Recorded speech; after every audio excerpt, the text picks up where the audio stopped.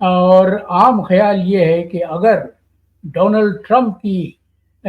فتح ہو گئی، اگر وہ جیت گئے، اگر وہ امریکہ کے آئندہ صدر منتخب ہو گئے، تو پھر عمران خان کی رہائی کا مسئلہ بقول کچھ لوگوں کے چند دنوں میں نہیں بلکہ چند گھنٹوں میں طے ہو جائے۔ ٹھیک ہے، یہ تو طے ہے کہ ہمارے جو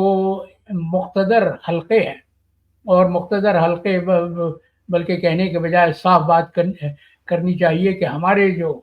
ہماری جو عسکری قیادت ہے، ہمارے جو جرنیل ہیں،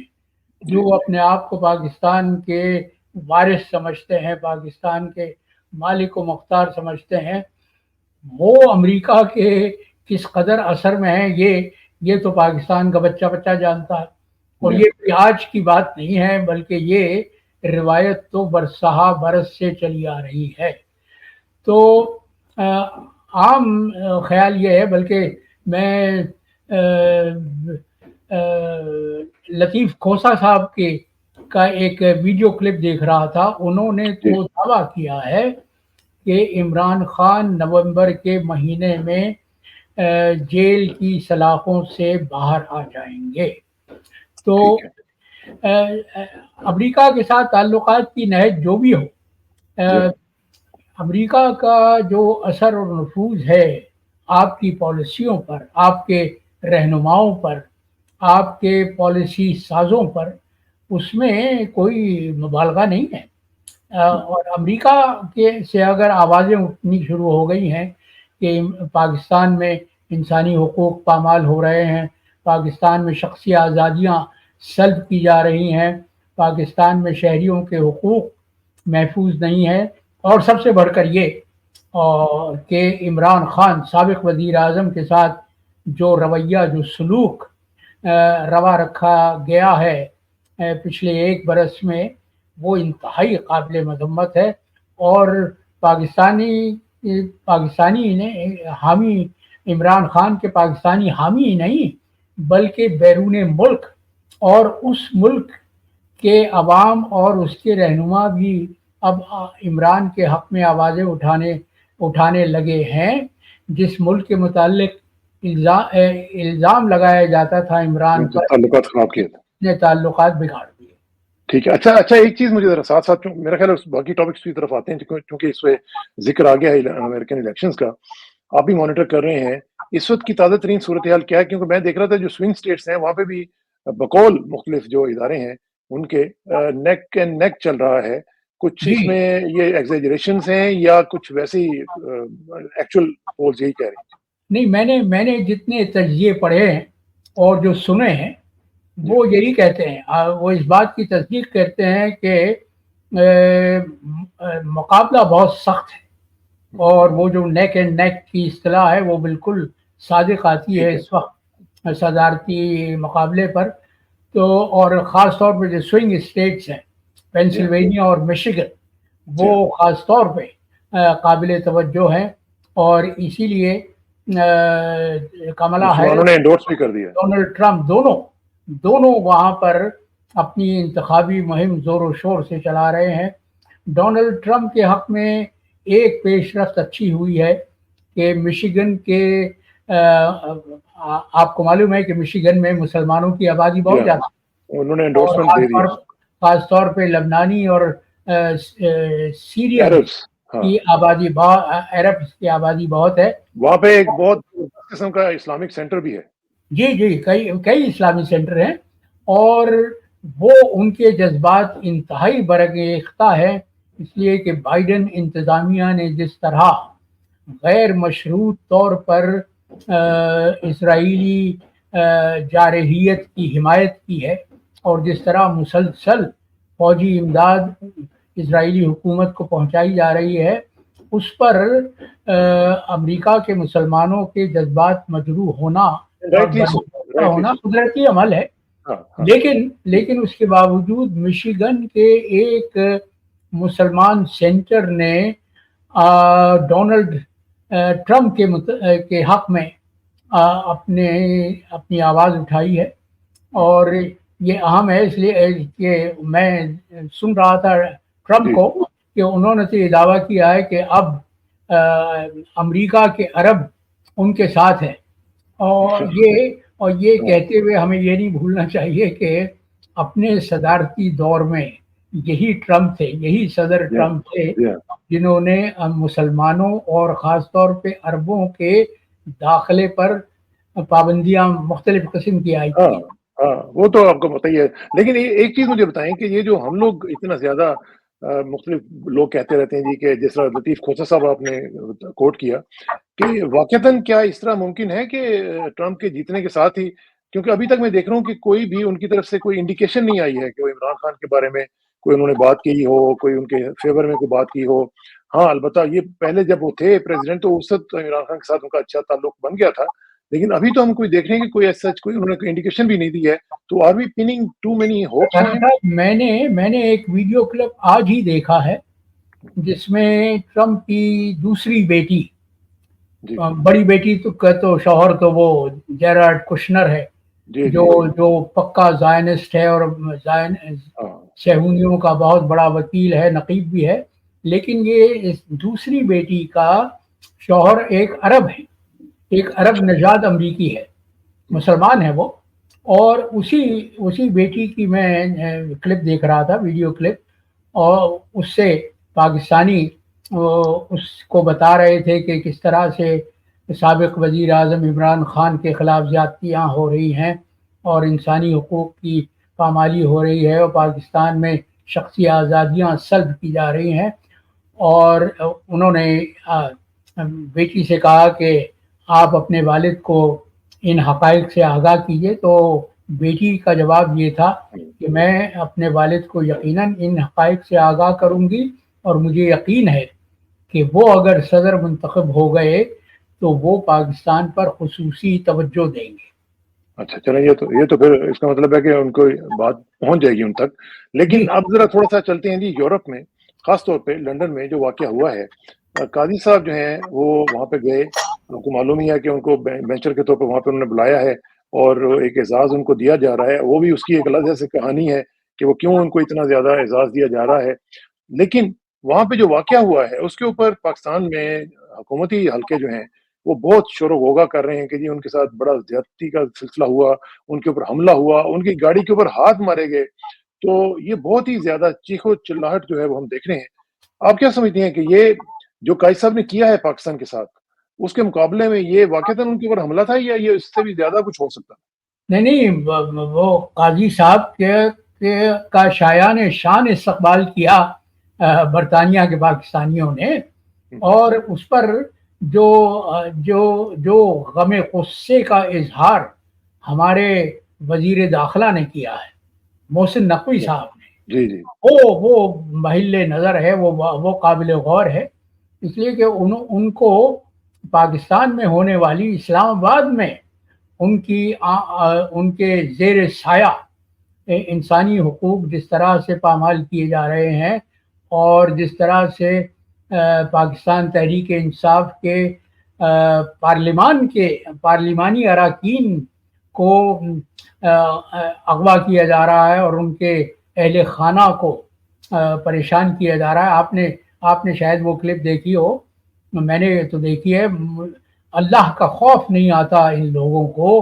کہ 11 ماہ کے بچے کو، 11 ماہ کے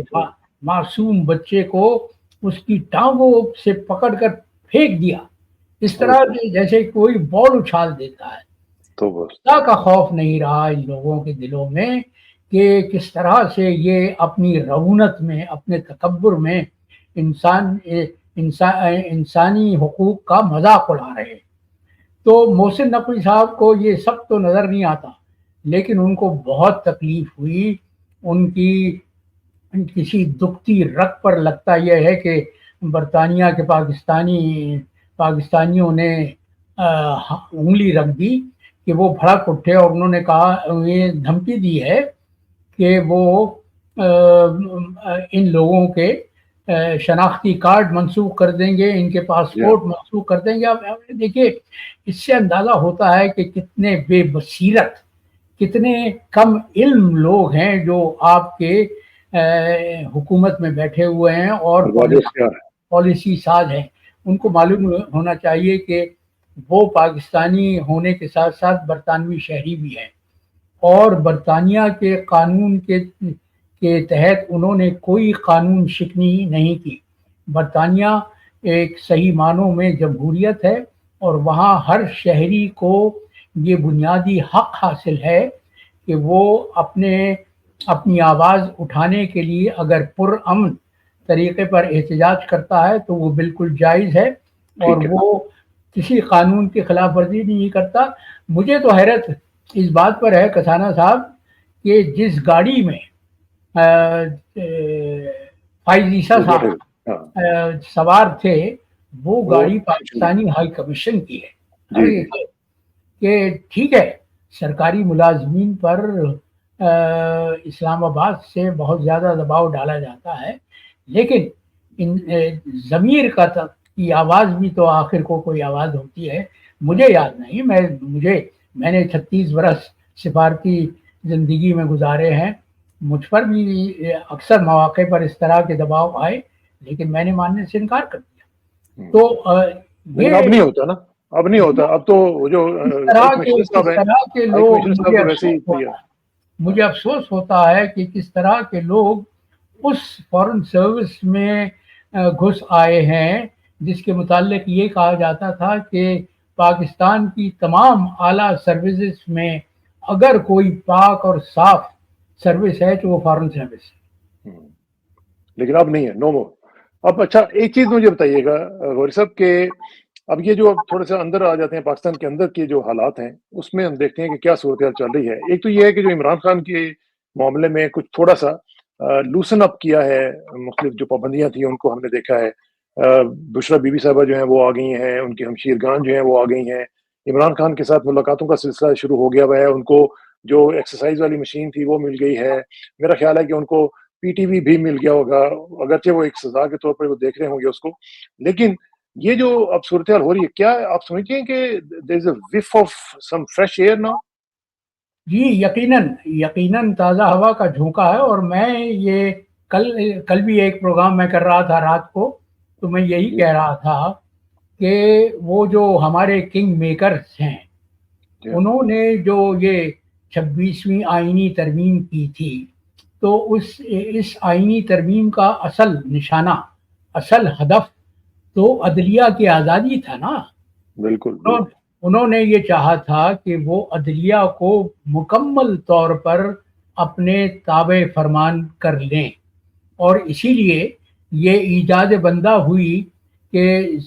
سپریم کورٹ کے چیف جسٹس کی تقرری میں جو مروجہ اصول برسہ برس سے چلا آ رہا تھا سینیورٹی کا، اس کو وائلیٹ کرنے کے لیے، اس کو نظر انداز کرنے کے لیے یہ ترمیم کی گئی کہ نہیں، 3 سینئر ترین ججوں میں سے ایک کا انتخاب کیا جائے گا، اور وہ انتخاب کرنے والی پارلیمان کے اراکین ہوں گے۔ آپ کو معلوم ہے کہ 12 رکنی پارلیمانی کمیٹی ہے جس کا قرائے فعال وہ آفریدی صاحب کے حق میں پڑا، یا آفریدی صاحب کے حق میں، اگرچہ وہ 3 ججوں میں سب سے جونیئر تھے، لیکن یحییٰ آفریدی لگتا یہ ہے کہ ان بادشاہ گروں کی توقعات پر پورے نہیں اتر رہے۔ انہوں نے تو آتے ہی سب سے پہلا کام یہ کیا کہ اپنے دونوں سینئر ججوں کو، جن کو نظر انداز کر کے ان کو چیف جسٹس بنایا گیا تھا، انہوں نے ان دونوں ججوں کو اس 6 رکنی کمیٹی میں شامل کیا جو یہ طے کرے گی کہ کس جج کی عدالت میں کون سا مقدمہ جانا چاہیے۔ پھر انہوں نے جو ایک ریفرنس ہوا کل، اس میں یہ اعلان کیا کہ وہ اس کمیٹی کا سربراہ بھی منصور علی شاہ کو بنا رہے ہیں، جو کمیٹی یہ طے کرے گی کہ جو بیک لاگ ہے، اور آپ کو معلوم ہے کہ ہزاروں کیسز میں پڑھ رہا تھا، غالباً کوئی 60,000 کے قریب جو کیسز ہیں جو التوا میں پڑے ہوئے ہیں، تو یہ کمیٹی جس کے سربراہ منصور علی شاہ ہوں گے وہ یہ طے کرے گی کہ کس طرح سے ماڈرن ٹیکنالوجی انفارمیشن ٹیکنالوجی کو شریک کار کر کے ان مقدمات کو جلد سے جلد نمٹایا جا سکتا ہے. تو یحییٰ آفریدی صاحب جو بادشاہ گروں کے خیال میں ان کی کٹ پتلی ہونے والے تھے, انہوں نے تو بادشاہ گروں کی توقعات پر پانی پھیر دیا, اس لیے کہ اب تک. اور دیکھیے پھر ایک اور عدلیہ کی آزادی کا مظاہرہ یہ ہوا ہے کہ ایمان مزاری اور ان کے شوہر کو جو دہشت گردی کے الزام میں پکڑا گیا تھا, تو کل انہیں رہا کیا گیا. جی ان کو رہا کر دیا گیا, لیکن اسلام آباد ہائی کورٹ کے جسٹس اورنگزیب نے جو وہ کیا نام ہے اس کا جج جس نے ابو الحسنات جس کا کام یہی تھا کہ پولیس یا سیکیورٹی ایجنسیاں جس شخص کا بھی جسمانی ریمانڈ مانگے وہ بلا آنکھ بند کر کے وہ اس درخواست. ویسے کل میں نے غوری صاحب میں نے کہا تھا کہ یہ انہوں نے غلط ان کے والدین نے نام رکھ دیا, ان کا نام تو رکھنا چاہیے تھا ابو السیات. نہیں, ابو الشر ہونا چاہیے تھا. یہ تو حسنات کا تو ان کے کردار میں بال میں کہیں دور پتہ نہیں ملتا. تو بہرحال جسٹس اورنگزیب نے نام لے کے ابو الحسنات کا کہا کہ اس طرح کے منصف اگر عدالتوں میں بیٹھیں گے تو پھر انصاف کہاں کسی کو ملے گا. اور آج ایمان مزاری کو اسی دہشت گردی کی عدالت نے رہا کیا ہے جس الزام کے تحت ان کو اور ان کے شوہر کو گرفتار کیا گیا تھا. تو یہ تمام تر شواہد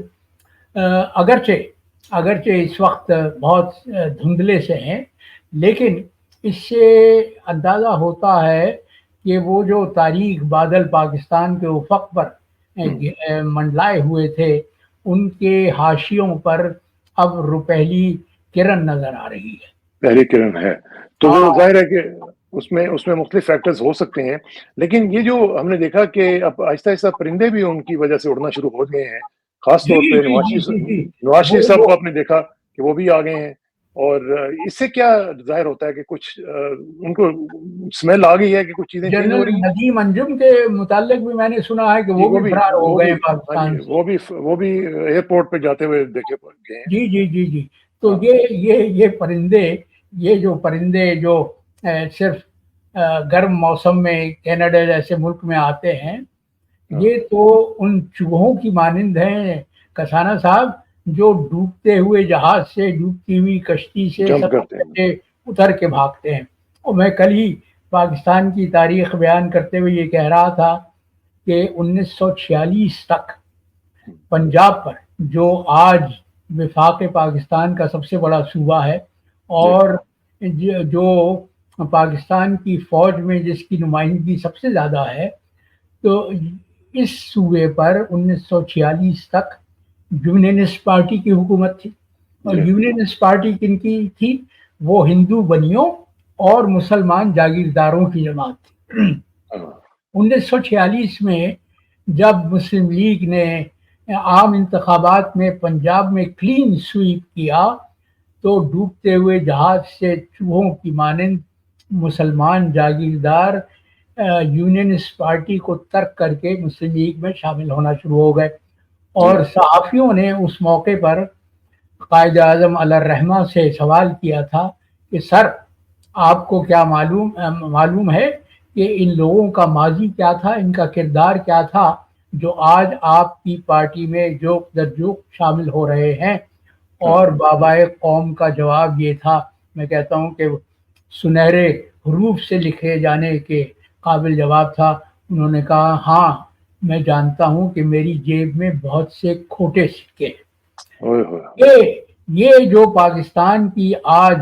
اشرافیہ اپنے آپ کو کہلواتی ہے, یہ تو اصل میں انہی کی اولاد ہے, انہی کھوٹے سکوں کی اولاد ہے جو کھوٹے سکے پاکستان کی سیاست پر قابض ہو گئے تھے